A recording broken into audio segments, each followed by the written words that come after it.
Welcome to Kanuka news. Mandakrishna Madiga కలిసి మాజీ మంత్రివర్యులు ఆంధ్రప్రదేశ్ రాష్ట్ర SC commission KS Jawahar media సమావేశం. కొవ్వూరు మాజీ మంత్రివర్యులు ఆంధ్రప్రదేశ్ రాష్ట్ర ఎస్సీ కమిషన్ జవహర్ నివాసంలో ఎంఆర్పీఎస్ వ్యవస్థాపకులు మందకృష్ణ మాదిగ మీడియా సమావేశం.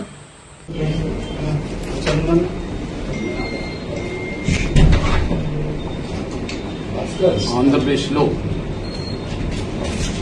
గౌరవ రాష్ట్ర ముఖ్యమంత్రి నారా చంద్రబాబు నాయుడు గారి ఆశీస్సులతో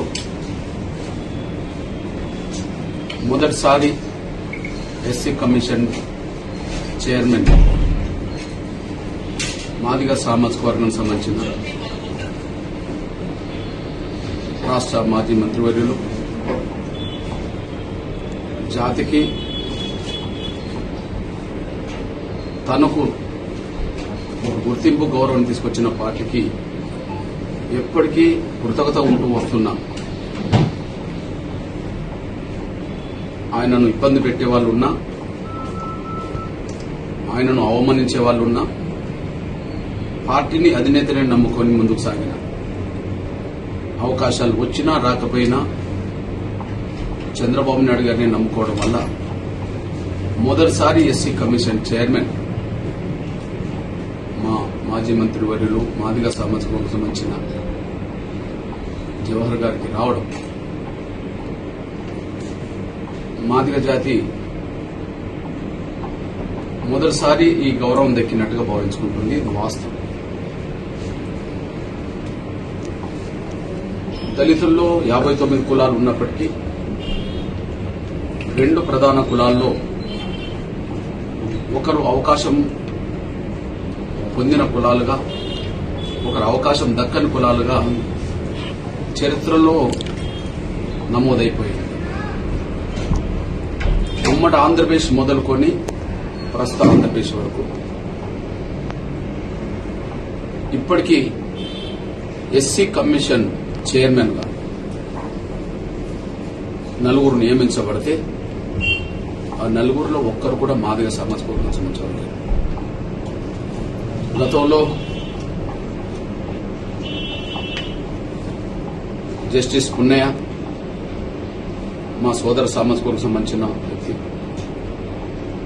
అదే సమయంలో నాగార్జున మాల సామాజిక వర్గానికి సంబంధించిన వ్యక్తి. అదే సమయంలో కారం శివాజీ మాల సామాజిక వర్గానికి సంబంధించిన వ్యక్తి. మొన్నటికి మొన్న గవర్నమెంట్ లో విక్టర్ ప్రసాద్ మాల సామాజిక. అంటే దళితుల మీద దాడులు జరుగుతున్నాయి, ఆ దాడులు నివారించే దిశలో కమిషన్ ఉండాలని చెప్పి, ఆ కమిషన్ సూచనలను నిర్దిష్టంగా అమలు చేయాలని చెప్పి ప్రభుత్వాన్ని నియమిస్తే దళితుల్లో ఇప్పటి వరకు ఒకే సామాజిక వర్గం సంబంధించిన వాళ్ళు నియమించుకుంటూ రావాలి. ఆ విషయంలో మాదిగల్లో ఆవేదన ఉండేది. ఆ విషయంలో మాదిగల ఆవేదన పలు సందర్భాల్లో ప్రభుత్వాల దృష్టికి తీసుకురావడం కూడా జరిగింది. ఎట్టకేలకు గౌరవ ఆంధ్రప్రదేశ్ ముఖ్యమంత్రి వారు నారా చంద్రబాబు నాయుడు గారు ఈ విషయాన్ని గుర్తించాడు. నిజమే, ఇప్పటికీ ఎస్సీ కమిషన్ చైర్మన్ స్థాయిలో ఏ ప్రభుత్వాన్ని నియమించినప్పటికీ అక్కడ ఒకే సామాజిక వర్గం సంబంధం వ్యక్తులకే రావడం అనేది తను గుర్తించి ఈసారి అలా కాకుండా ఖచ్చితంగా మాదిగ సామాజిక వర్గానికే ఈ ఎస్సీ కమిషన్ చైర్మన్ ఇస్తామని చెప్పి గతంలో పలు సందర్భాల్లో మాతో జరిగిన చర్చల్లో నిర్దిష్టంగా చెప్పడం కూడా జరిగిన సందర్భాలు. ఆ ఇచ్చిన మాటకు కట్టుబడి కొంతమంది ఈసారి కూడా మాలా సామాజిక వర్గం సంబంధించిన వాళ్ళకే కమిషన్ చైర్మన్ ఇవ్వాలని చెప్పి పట్టుబడినప్పటికీ, ఆయన నోటీసులో ఆ విషయం ఉన్నప్పటికీ, ఒకటి ఇప్పటి వరకు గుర్తింపులోకి రాని కులంగా మాదిగలు ఉన్నారు. ఆ విషయంలో 2 మొన్నటి గెలుపులో మాదిగలు నాకు ప్రధాన పాత్ర పోషించారు. ఆయన ఉపన్యాసంలోనే చాలా సందర్భాలు చెప్పాడు.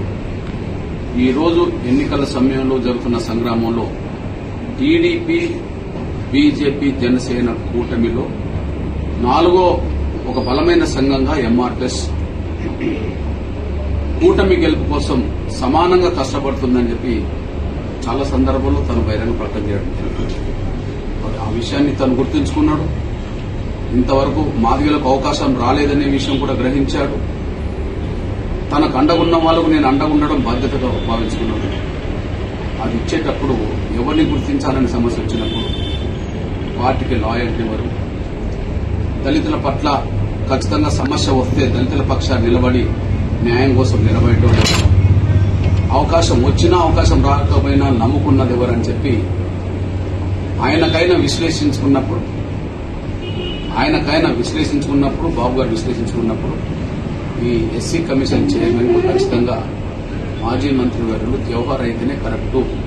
మాదిగ సామాజిక వర్గం సంబంధించిన ఆ ప్రాతినిధ్యం ఇవ్వడంలో ఇటు దళితులను ఇటు పార్టీని ఎక్కడ కూడా లోటు లేకుండా చూస్తాడనే ఒక నమ్మకంతో ఆ అవకాశం నా సోదరికి ఇవ్వడం జరిగింది.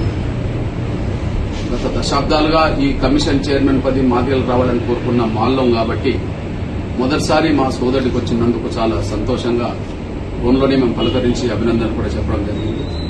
కానీ ఇంటికెళ్లి అభినందించాలి. దానివల్ల ప్రభుత్వం కూడా ఖచ్చితంగా మరింత సానుకూలంగా జాతి పట్ల ఉంటుందనే అంశంతో ఈరోజు మా సోదరుడి దగ్గరికి వచ్చి ఇవాళ అభినందించడం అందుకు చాలా సంతోషంగా ఉన్నది, చాలా గర్వంగా ఉంది.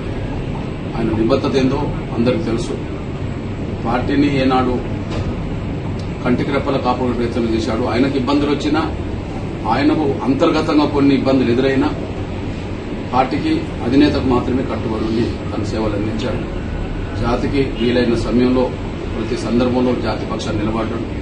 కాబట్టి ఆయన రావడం చాలా సంతోషంగా ఉంది, గౌరవంగా ఉంటుందనే విషయం కూడా నేను స్పష్టం చేస్తాను.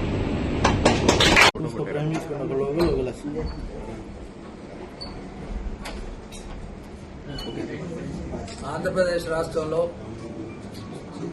అణగారిన వర్గాలకు అండగా ముఖ్యంగా మాదిగలకి అదేవిధంగా దివ్యాంగులకి మందాకృష్ణ గారి పోరాట స్ఫూర్తి. ఎందుకంటే గతంలో స్వతంత్ర సమరయోధులు కానీ లేదంటే ఈ ప్రపంచంలో జరిగిన యుద్ధాల గురించి కానీ మనం తెలుసుకున్నాం, చూడలే. కానీ ఈరోజు అన్నగారి ప్రత్యక్ష పోరాటం ఏ విధంగా ఉంది, ఆ పోరాటం ద్వారా ఏ విధమైనటువంటి విజయాలు ఈ రాష్ట్రంలో నమోదు కాబడ్డాయి, దాంతో పాటుగా ఏ విధంగా సంక్షేమం వచ్చింది. ఎందుకంటే మనందరం చూస్తా ఉన్నాం, ఆరోగ్యశ్రీ కానీ దివ్యాంగుల విషయంలో కానీ ఓపెన్ హార్ట్ సర్జరీస్ కానీ అదేవిధంగా ఈరోజు వర్గీకరణ విషయంలో ప్రత్యేకంగా అన్నగారి కృషి ఏ విధంగా ఉంది. ఎందుకంటే రాజకీయాలకు అతీతంగా ఆయన ఎప్పుడు కూడా ఎంపీగానో లేకపోతే ఎమ్మెల్సీగానో లేకపోతే మంత్రిగానో ఆయన కోరుకోలేదు. ఆయన కోరుకుంది మాదిగల అభ్యున్నతి, దాంతోపాటుగా ఈ రాష్ట్రంలో ఉన్నటువంటి అన్నగారి వర్గాల అభ్యున్నతి ఆయన కోరుకొని ఈరోజు విజయం సాధించారు. కేవలం అన్నగారి పద్మశ్రీ వచ్చింది కృతజ్ఞతలు తెలియజేయడం కోసం నేను ఆహ్వానించాను. దీనిలో ఎటువంటి రాజకీయం కానీ ఇంకోటి కానీ ఏమీ లేదు. అన్నగారు పద్మశ్రీ వచ్చిన తర్వాత నా ఇంట్లో అడుగు పెట్టాలని చాలా రోజుల నుంచి అడిగాను. ఆయన ఏదైతే తీసుకున్న తర్వాత బహుమతి ప్రధానం అయిన తర్వాత వస్తానని చెప్పారు.